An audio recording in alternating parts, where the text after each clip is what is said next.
Fala galera, Chablé aqui, tudo beleza? Vamos falar hoje sobre a Alpha 6500 e sua relevância em 2022. Será se ela tem recurso que nos atenda para vídeo e fotografia ainda este ano? Será se o preço ainda compensa adquiri-la? Será se realmente em 2022 vale a pena ter uma Alpha 6500?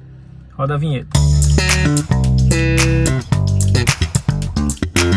Sony Alpha 6500, uma câmera que realmente revolucionou o mercado quando foi lançada, porque foi a primeira APS-C mirrorless do mercado a trazer um sistema IBIS, In-Body Image Stabilization, estabilizador de 5 eixos diretamente no sensor, que trouxe inúmeros benefícios para a galera do vídeo, principalmente para quem utilizava lentes de outros fabricantes como Rokinon, por exemplo, que tem uma linha excelente de linhas analógicas, e também para quem usava as grandes lentes de cinema. A grande vantagem é que você poderia comprar lentes com custos mais baixos, sem estabilizador, e mesmo assim não perder o recurso maravilhoso de usar a câmera na mão sem aquele tremido extremo que a gente acaba fazendo quando faz alguns movimentos com a câmera. Essa câmera foi lançada em outubro de 2016. Só fazer uma observação, desde o lançamento da Alpha 6300 até 2020, a Sony não teve nenhuma grande atualização na qualidade dos vídeos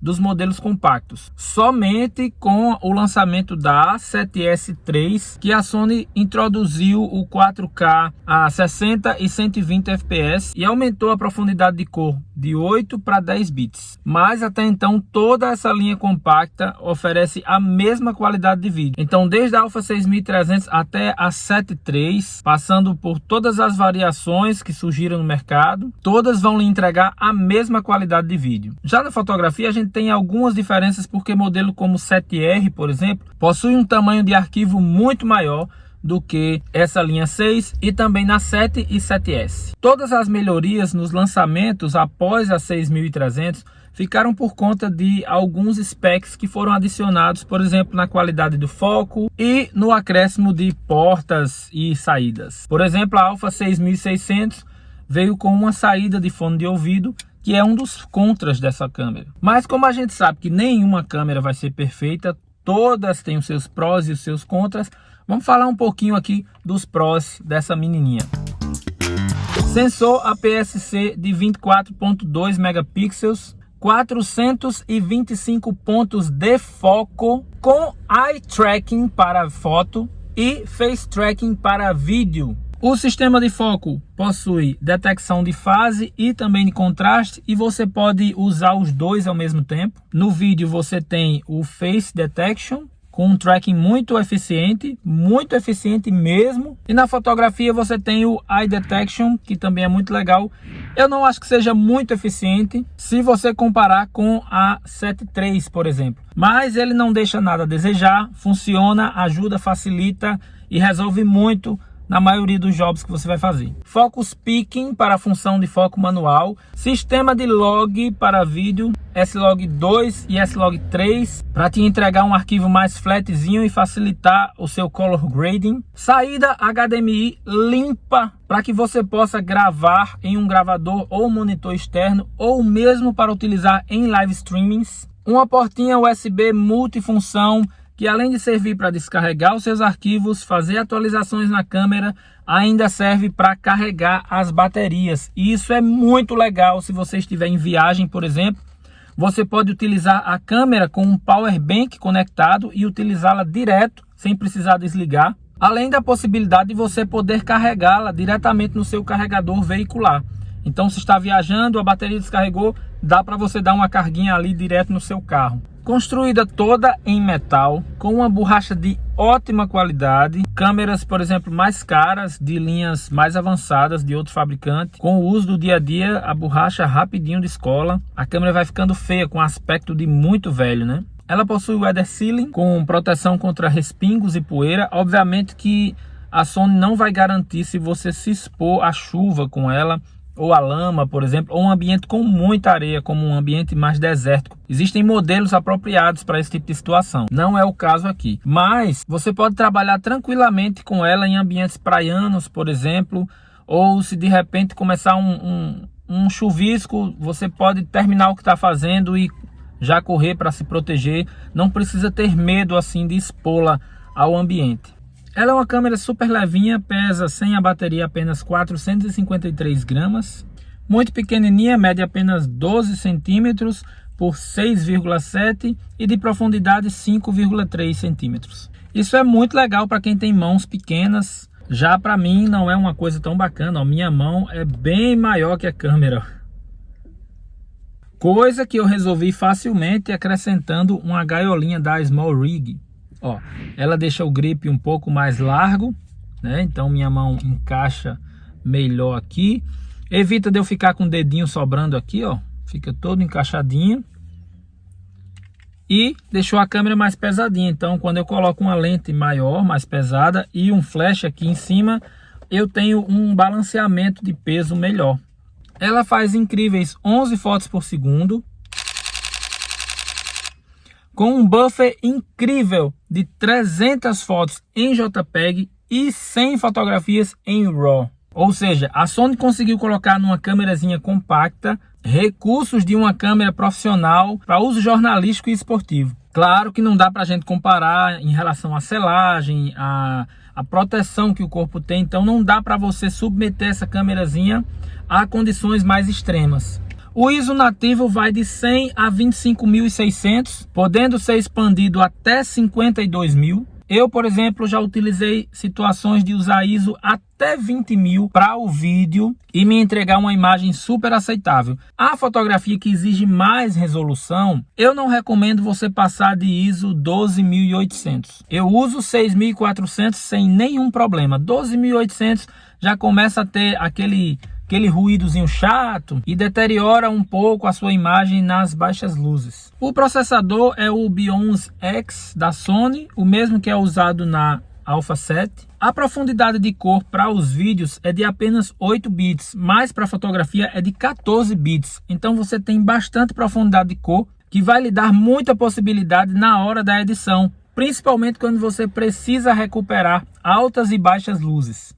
A velocidade mínima do Shutter é de 30 segundos e a máxima de 1/4000, bem que ela poderia ir até 1/8000, não que a gente utilize sempre esse tipo de velocidade, mas por exemplo, eu gosto de fazer foto de pássaros, então quando o dia está muito ensolarado, uma velocidadezinha de até 1/8000 seria bem legal. Isso não é um problema, mas um plus seria legal, né? Os botões seguem o mesmo padrão da Alpha 7 que eu mostrei no review passado, com camada dupla de proteção. Ela vem com um flechinho aqui que não serve para muita coisa a não ser para disparar flashes externos. Ele é útil nesse sentido se você não tem um rádio flash ou se você quer disparar tochas a partir das fotocélulas, por exemplo. Dá para utilizar o flechinho aqui, mas ele tem uma coisa muito legal que é a possibilidade de você direcioná-lo para cima para rebater, por exemplo. Digamos que você esteja em alguma situação que está bem escuro, não tem um flash externo, então dá para você usar esse flechinho direcionando ele para cima para rebater no teto, obviamente se você tiver um pé direito baixo do lugar onde você está fotografando. Essa telinha de trás é de 3 polegadas e ela possui 921.600 pontos. Já o viewfinder eletrônico aqui, o EVFzinho que a gente adora, possui mais de 2.300.000 pontos de resolução. É muito gostoso trabalhar diretamente com o viewfinder por causa da qualidade de imagem que ele oferece. Ela possui conexões Wi-Fi e NFC, o que é muito legal para que você possa enviar material para o seu cliente, por exemplo, direto da câmera. Aconteceu isso comigo agora no carnaval. Apesar de não estar fotografando com ela, eu usei a Alpha 7, mas a conexão é exatamente a mesma. Então foi muito bacana porque eu fui fotografar um bailinho e o pessoal queria postar fotos já na hora lá da festa. Então eu usei RAW mais JPEG e enviava os JPEGs direto para o meu celular e já passava para o grupo lá na hora. E eles ficaram super satisfeitos com a possibilidade de estar fotografando e já postando as fotografias já nas suas redes sociais. Ela possui 2 dials de controle, sendo um aqui na parte superior e um aqui na parte traseira da câmera. Esses dials funcionam muito bem e ficam muito bem posicionados ao alcance do seu dedo, deixando a câmera bem ergonômica, apesar de ser um corpo muito pequeno, muito compacto. A Alpha 6500 possui 3 botões de atalho, sendo C1, C2 na parte superior e o C3 na parte traseira. Ela dá a possibilidade de você customizar todos os botões que estão presentes na câmera. E ainda com a vantagem de você poder fazer atalhos configurados para as suas cenas de vídeo e também para o modo de fotografia. No meu modo de vídeo, eu deixo configurado o botão de seleção de autofoco para o botão de REC, para o botão de gravar, já que o botão de gravar continuou naquela posição ruim que a Sony utilizava nos modelos anteriores. Então deixo a possibilidade de apertar no botãozinho de foco e ela já começa a gravar para mim. Este mesmo botão, ele pode mudar de função se eu alterar essa alavancazinha aqui, ó. Se eu virar ela para cima, ele deixa de ser o botão de REC e passa a ser o meu controle de entrada de áudio. E aí eu posso regular aqui a quantidade de decibéis que eu quero que a câmera receba do microfone externo. Ela entrega um arquivo 4K 100 mbps a 24 ou 30 quadros por segundo. Uma coisa muito interessante nesse 4K da Sony é que a câmera grava internamente 6K e ela faz um downscale para te entregar um arquivo de 4K e assim preservar o máximo de qualidade nesse arquivo. Se você gosta de slow motion, ela entrega um arquivo de até 120 frames por segundo em 1080p. Também é gravado em 100 mbps. É um sample rate bem aceitável e bem legal de trabalhar, não é pesado. O codec da Sony funciona super bem na maioria dos softwares de edição. Uma coisa que tem que ser lembrada é que quando você vai gravar a 120 fps, a câmera dá uma leve escurecida no monitor. Isso para preservar a bateria e evitar o superaquecimento, já que infelizmente a Sony deu uma errada no design aqui e colocou o cartão de memória coladinho na bateria. Então, à medida que você vai gravando, essa bateria vai esquentando, vai passando o aquecimento dela para o cartão de memória, o que acaba gerando um overheat na câmera e ela para de gravar e em alguns casos chega a até desligar. Essa, sem dúvida, é uma das maiores reclamações nessas câmeras compactas da Sony. Porque a galera costuma comprar um equipamento e achar que ele vai servir para todas as situações. E não é bem assim. Essas câmeras não são filmadoras. Elas são câmeras híbridas. Elas são fotográficas que filmam. Óbvio, elas filmam muito bem, entregam ótima qualidade de vídeo, mas para que você faça takes curtos de vídeo e não filme, por exemplo, uma palestra de 1 hora e meia diretamente com essa câmera. A Sony diz que você consegue tirar até 350 fotografias usando uma bateria, mas se você fotografar usando apenas o EVS, você consegue até 30% a mais de fotografias com uma única bateria. Essa câmerazinha tem tantos prós que nem dá pra gente se concentrar nos contras e acaba assim valendo muito a pena utilizá-la, mesmo se você levar em consideração todos esses pequenos probleminhas que eu vou citar agora. O primeiro deles, para mim, é o mais importante.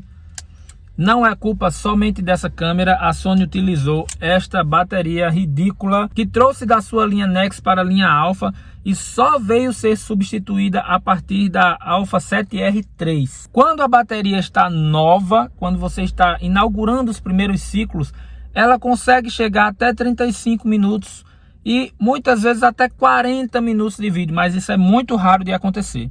E à medida que você vai recarregando, vai acrescentando ciclos de carga nessa bateria, ela vai perdendo sua capacidade de armazenamento e essa capacidade de gravação vai diminuindo muito. Hoje, com as minhas baterias, eu consigo fazer no máximo 20 minutos de vídeo em 4K.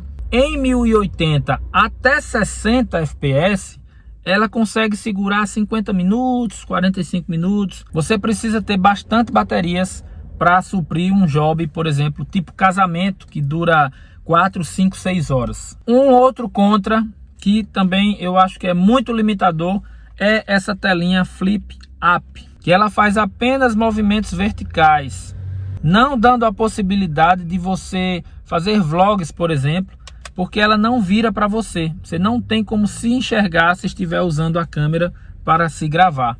Ainda sobre a tela, o brilho é muito baixo. Se você estiver trabalhando em um ambiente muito iluminado, sob a luz do sol, por exemplo, fica quase impossível trabalhar com a monitoração deste visorzinho aqui. A telinha não tem controle tátil.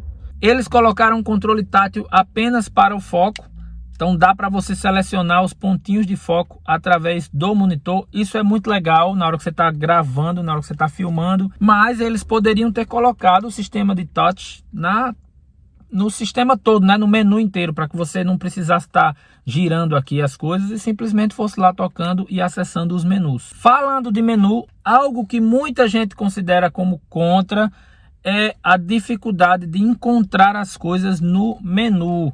Porque ele tem muitas pastas, tem muitas folhas dentro das pastas, então você precisa navegar bastante para encontrar aquilo que você está procurando. Eu não acho que isso seja um contra, eu acho o menu bastante completo, lhe dá muitas opções de configurações e eu acho isso maravilhoso. Rapidamente você decora as principais funções, então isso acaba não sendo um problema. E depois que você configura, por exemplo, e salva nas posições aqui personalizáveis, você já não precisa estar acessando o menu para muita coisa. Então não acho que isso seja um contra.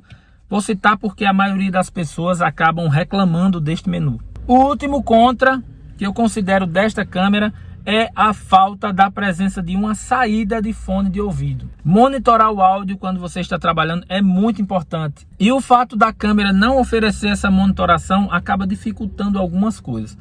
Eu acabo monitorando os meus áudios nos meus trabalhos diretamente pelo sistema de áudio, que já vem com uma saída de fone de ouvido. Só que fazendo isso eu estou monitorando o áudio que vem no sistema e não o que está entrando na câmera. Então, por exemplo, se acontecer do meu cabinho que leva o áudio do meu kit receptor até a minha entrada de microfone estiver com algum problema, estiver apresentando um ruído, eu preciso confiar apenas no VU, na modulaçãozinha de áudio que a câmera me mostra. Não tenho como saber se o áudio está entrando realmente com a qualidade apropriada para aquele trabalho. Acaba sendo meio que um tiro no escuro.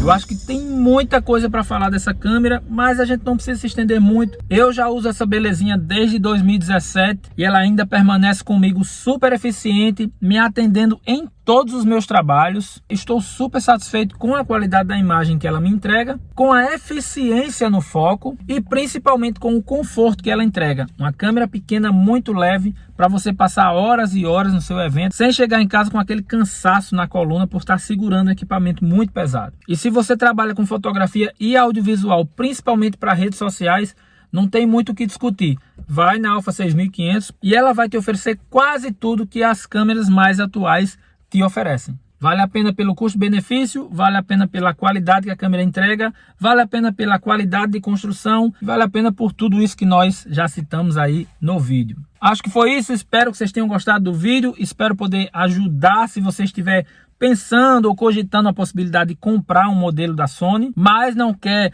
gastar muita grana com os modelos atuais. Então é isso, não esqueça que nós temos um clube de membros aqui no canal, não esqueça também de se inscrever, de compartilhar com seus amigos, de deixar aquele like, conferir a lista de canais amigos que nós temos aqui na descrição do vídeo, me seguir nas redes sociais e, claro, me encontrar aqui nos próximos vídeos. Valeu!